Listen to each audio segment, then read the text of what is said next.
subscribe. Tariq Radio. Like and subscribe. Speaking of police, that guy who shot the Brian Thompson guy, the CEO of United Health, the suspect, he's still on the run from what I understand. That suspect is still on the run who shot that CEO. And the police put out a description. Now we've seen the video. We've seen still shots of the shooter. He's wearing a mask, but you can clearly see him. Looks like a British guy or something. You can clearly see him. The police was like, yeah, the suspect is like 6 foot and light skinned. They said his ass was light skinned. He's not light skinned. Like Cat Williams said, he's rice skinned. It's a whole white man. They went out of their way to just not say a white man. But you see what kind of games they play? This is the whitest of the damn white man. You can't get no whiter than this guy. This dude looked like he is straight from damn England somewhere. Yeah, the suspect is a light skin. So, because when you say light skin, you know what that does? That implies that it's a black person. The only people who are classified as light skin are black people. You know what I'm saying? You don't say light skin for no other race of people. You don't say there's a light skinned Mexican. You don't say that. Light skin is a term that's primarily used for black people. So them saying that was real weird. Like, what the hell? He was a light skinned suspect with a black hoodie on. And this dude looked like Bill Nye the Science Guy. Look, it was white as hell. So yeah, they playing their little games. They play their little games. And speaking of weird games, I saw the video of Andrew Schultz talking about Kendrick Lamar. Yeah, Andrew Schultz did a video responding to Kendrick Lamar because Kendrick has a lyric on his album talking about white comedians talking about black women. You can't talk about black women, that's law. I make jokes about black women, that's law. So Andrew Schultz went on this weird quote unquote comedic rant talking about sexually violating Kendrick. He's like, yeah, Kendrick is so small, I can have sex with him and I would do this to him sexually. He just went into this whole buck breaking rant, and some cats sitting around him were just giggling and cackling and kikiing. It wasn't really that funny. It was not only not that funny, it was just real weird. Just went into this whole, he went on for like 3 minutes talking about how he's gonna bend Kendrick over. Yeah, he would put him on his lap and do all this weird sexual stuff to Kendrick. It was a real weird rant. And yeah, people are kind of feeling a certain way about that. People are kind of feeling a certain way about it. Yeah.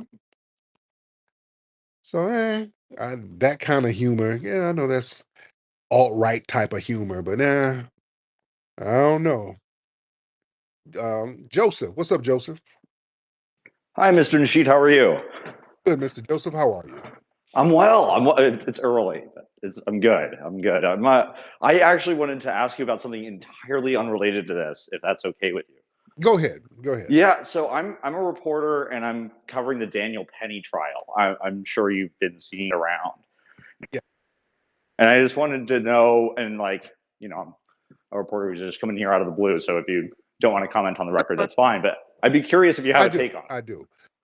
This case is very important. As we know, as we saw the video, this was a clear-cut murder. This was a straight up and down murder. Nothing more, nothing. The thing is, the white nationalists, they need an icon. They need a hero. They need a new Zimmerman. And with this case, it's very important that for the white nationalists that Daniel Penny gets off, because that shows the strength of white supremacy. White supremacy is tested to see how you can kill a person, particularly a black person, and be able to get off. That's how you test the strength of white supremacy. So they haven't had a good strengthening test in a while. So this is very important because people like George Floyd situation that turned into a big clusterfuck for the white nationalists. because there were nationwide riots, and then the officer went to jail. So the white nationalists, they've been needing a win for a long time, and this is something that they're rooting for heavy. Now, the New Yorkers, I hopefully think they're going to be guilty. So we're going to see how this thing plays out. But justice will show this. Justice will be him being found guilty on all charges. So okay, so it's there's a couple things there that's very interesting. So so there's a possibility that he could. There's no minimum mandatory sentence. Mandatory minimum sentence for either of the things that he's actually charged with, and the district attorney has indicated that has also asked the press to make sure that this gets out there, which kind of indicates that's a reasonable possibility that he could be found but not sentenced. Does that change anything there in that calculus that you're describing? That would be something very bad, because they might try to pull that. When Akai Gurley got shot by Peter Yang some years ago, um, they the sentencing out. It was something that the Ken Thompson guy, the prosecutor, just threw something out. It was real weird. Even though he was convicted, they threw it out, and there was no jail time, and it was just real weird. So yeah, they play little political games up there with these cases, based on the constituency they're trying to pander to. And Eric Adams just put out a dog whistle saying, hey, justice will be, yeah, everybody needs to be like, Penny and all of that stuff. So he was trying to signal boost a message that the guy should be let go. But Eric Adams is trying to get a pardon because the Democrats turned on him. So now he's trying to pander to the alt-right crowd. So he's looking out for himself, and he's using this alt-right rhetoric. So the political machine up there in New York is very interesting, even though and you just made a good point. If he gets found guilty, they might turn around and say, okay, yeah, he's guilty, but on the back end, he's going to walk anyway. So we're going to watch this case very closely about him. Yeah, because it's Bragg as a district attorney has been. I think it wouldn't be controversial to say that he is controversial. Yeah. But one of the things that he's controversial for is kind of moving towards decarceration, moving towards alternatives to incarceration, which is both a subject for Jordan Neely, Mr. Jordan Neely. He had been recently released from Rikers when this event occurred last year, when he passed. And then also it sounds like it might be a subject matter here in the case of Daniel Penny's sentencing.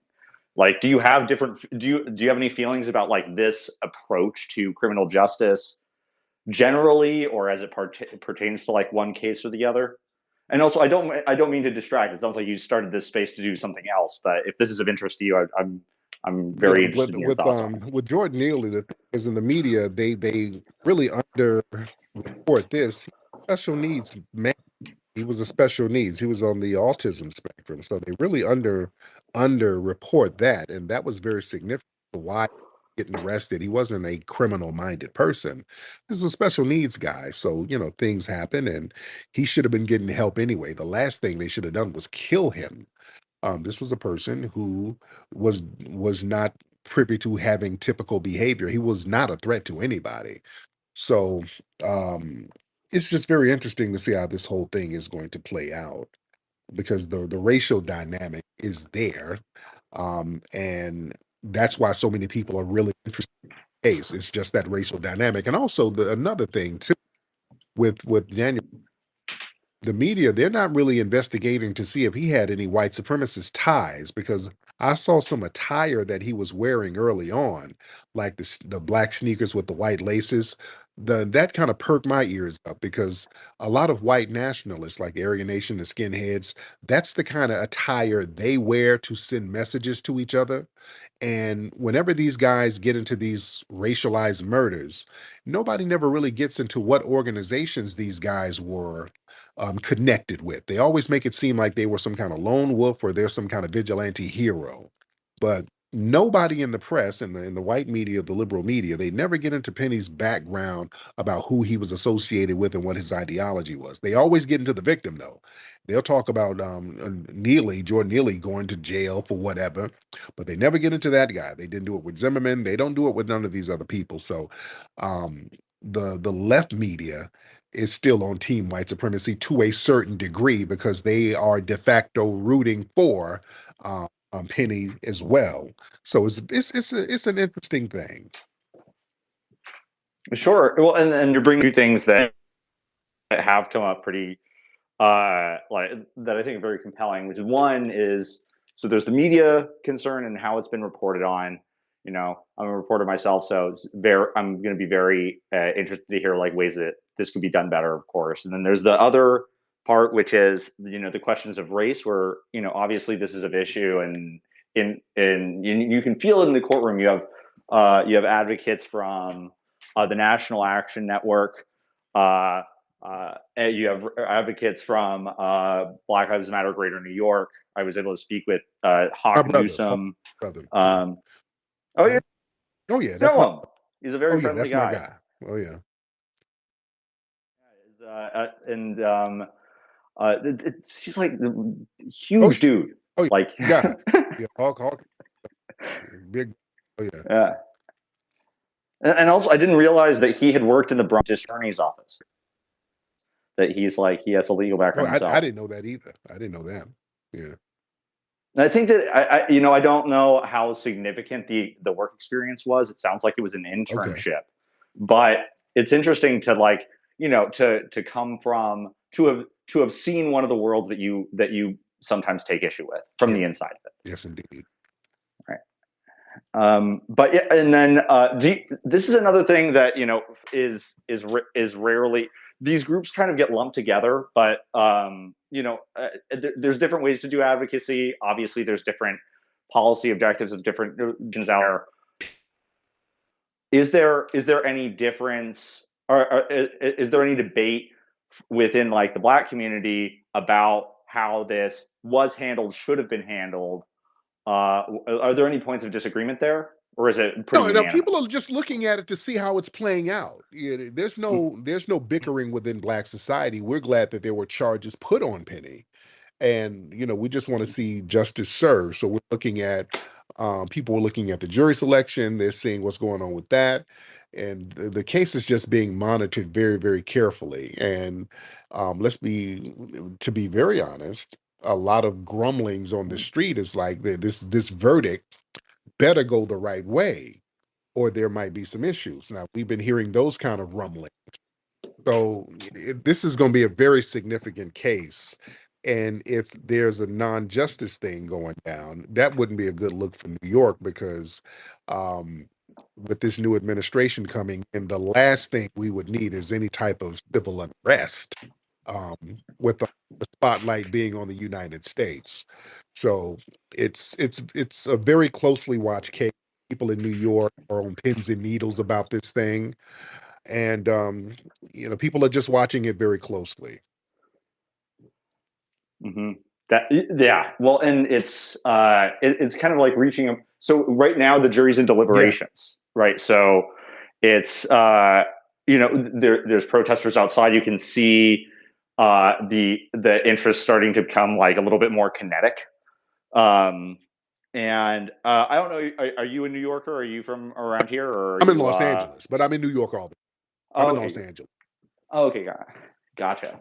All right, 'cause I was like, I'm curious because it's like it's a case of national interest, right? But there's like a local as well. Yeah, I don't know what kind of like do you I don't know, do you expect, like, what kinds of reactions do you expect either way? it's going to be interesting. Again, if he's found guilty, I want to see what the sentencing is going to be. Because again, they'll say he's guilty and there's a big celebration, and then they'll wait for sentencing. And when the momentum dies down, they will quietly say, "Oops, he's not going to get no jail time." Just like with the whole Breonna Taylor thing, they'll sit here and say, "Yeah, we're going to do a trial and try to make the officers accountable," and then quietly give them a slap on the wrist. So they kick the can down the road so that people will forget what's going on and quietly give these guys a pass, quietly transfer them somewhere. So, because there's a saying that suspected white supremacists never get fired, they get transferred. They don't get punished, they get transferred. So, again, all eyes are on this case right now. Hmm.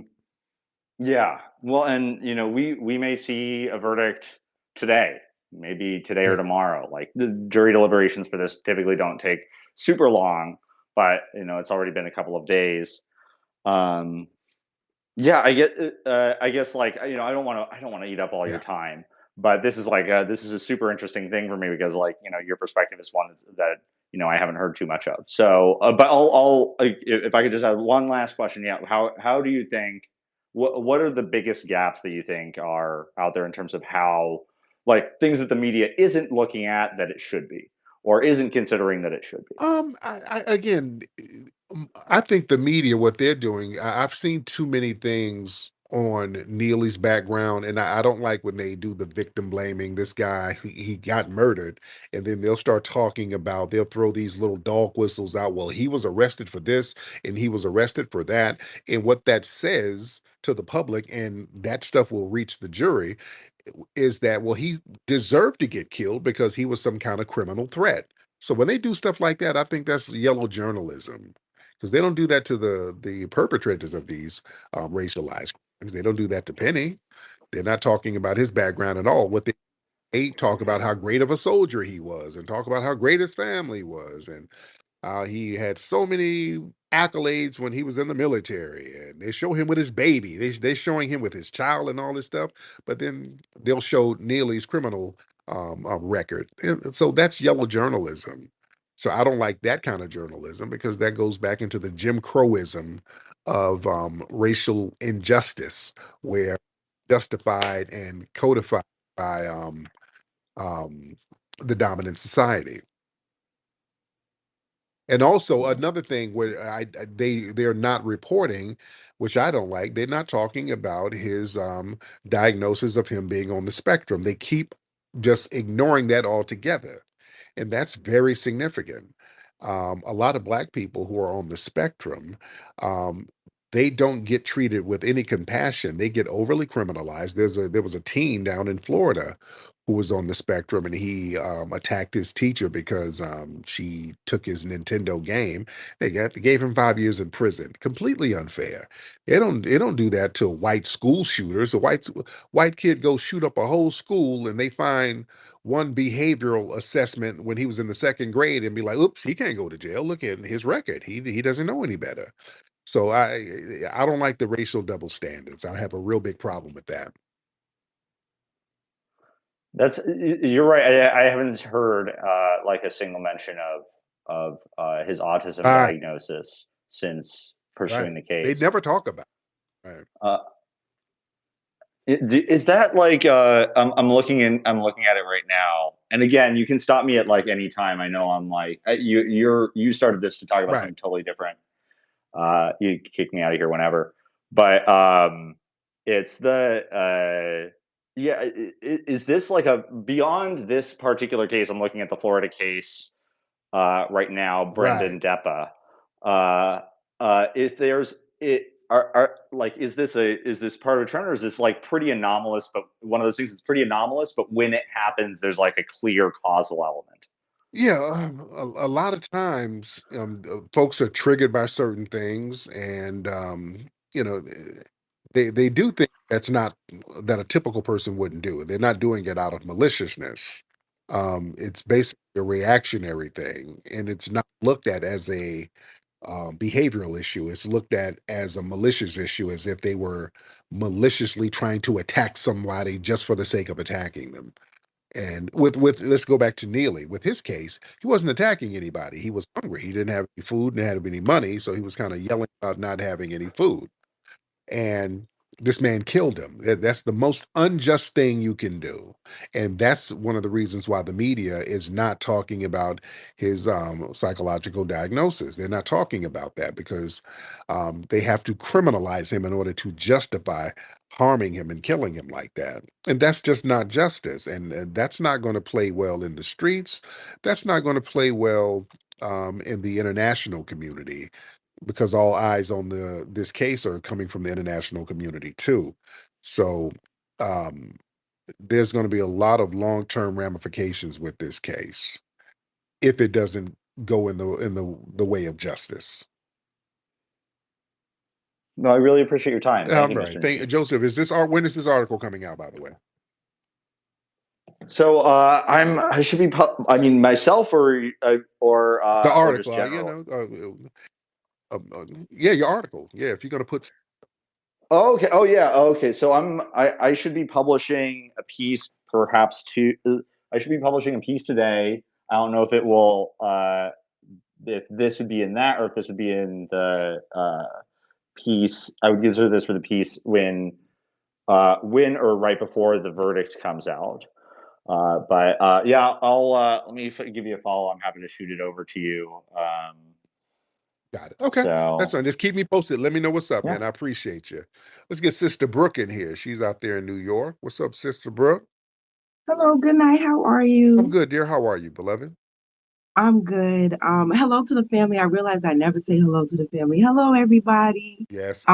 It's just a couple of things that I just wanted to add. But you did a great job in breaking that down.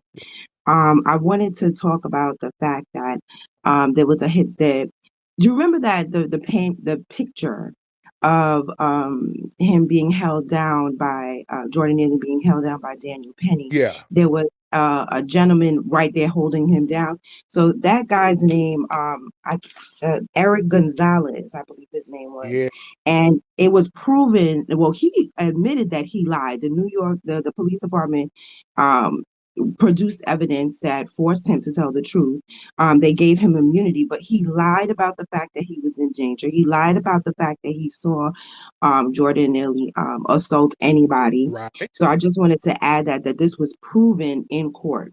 And I also wanted to add that the fact that when you talk about his mental illness, they also don't talk about the fact that his mother was murdered in front of him. Mm. They don't talk about that at all, and that's how he became a foster child. So I often like to refer to Jordan Neely as a child of the state. Yeah. Yeah. He was our child. He was New York City's child. And instead of helping him with his mental issues, his hunger issues, and his homelessness issues, they are giving money to illegals. Yeah. Okay. And then I also wanted to bring up one more thing, the fact that we had, I think it was 3 people slashed within the past 2 weeks here in New York, Wow. right? None of the slashers were Black or even Black looking. None of them were killed. Nobody choked them out and laid them out on the street to die. Nobody did that. They were all arrested and taken into custody. One guy, his mom snitched on him. So these people were taken into custody with no problems. But Jordan Neely, who had near a knife, he didn't have a knife, he didn't have a machete, he didn't have a weapon. Unlike these other people that committed these crimes in the city this week alone. Mm-hmm. So that was it. That's all I had to. Oh, and I just wanted to add about that. When you were talking about uh the Pink Houses murder. The name is escaping me right now. But you talked about it earlier with Ken Thompson. Yeah. Yeah. What he did was he recommended that he get no jail time. Right. That's what it was. So yes, that's what he did. And I just want to remind you that Eric Adams was right there by his side. Mm. And he held a press conference with the Asians telling us that, we need to get over it and blah, blah, blah, blah, blah. So that's it. Thank you so much for letting me speak. Yeah, man. But don't forget when Jordan Neely, when he was getting off by Daniel Penny, it was some tethers. up there holding them down, helping Daniel Penny. You want to talk about helping white supremacy? Don't you ever forget that. Go back and look at the video. There was some tethers in there. You dig? And they try to, the white nationalists were trying to say, oh, it wasn't racial. There was a dark Hispanic man there, and there was another black person there. These were tethers. You understand what I'm saying? That's why that's a problem. That's why that is a problem. Let's get who's this Eric? Let's get Eric in here. Let's get Eric in the building. What's going on, Eric? Hop on in here, Eric. All right, we got a lot of people in the building tonight. Eric, you in here? All right, Eric ain't saying nothing. King True Butt. Okay. King True Butt. Okay. I'm sorry. I do apologize for coming up on this page. Please forgive me for that. But I want to say something to you. Go. I want to say something to you. I've been that person in the nosebleed section since, I don't know, 2008, 7, cheering for you since when I met you. Yes. Now, when did we meet? We've never met Okay. again. I'm that person that's in the nosebleed section. I've never been able to afford that ticket to sit in your presence. Well, but I want to thank you for, when I say, bro, everything, the words you speak, the way you pull your vernacular and tonality across to get your point across, to let our words, my words, be heard. I thank you for speaking for me. I thank you for being there and being able to stand in the room to speak for me. Mr. Tariq, brother, I applaud you if I had 10,000 hands. Thank you so much, beloved. I really appreciate that, dear. We don't know the beginnings of rap, because as long as our music has been recording, people have been rapping. The disco DJs separated themselves from us. We were the next generation coming up with this thing, and they were like, what's this little hippity hop thing? The first time I heard somebody spit a 16 over a breakbeat was probably Melly Mel. The Melly Mel sound that you hear today, I got that sound from Hollywood. I was doing this same form of entertainment long before it had a name. A lot of the gangs were fading out by the time hip-hop came in. A lot of those gangs turned into crews. As far as influencing hip-hop, I saw no Puerto Rican or Jamaican influences whatsoever. I started breakdancing in the 70s. When rap and hip hop was all black, it was negative. Now that it became a big phenomenon and corporately acceptable, now there's this need to take foundational black Americans out of the creation of it and give it away to other people. And it's important for us to set the record straight.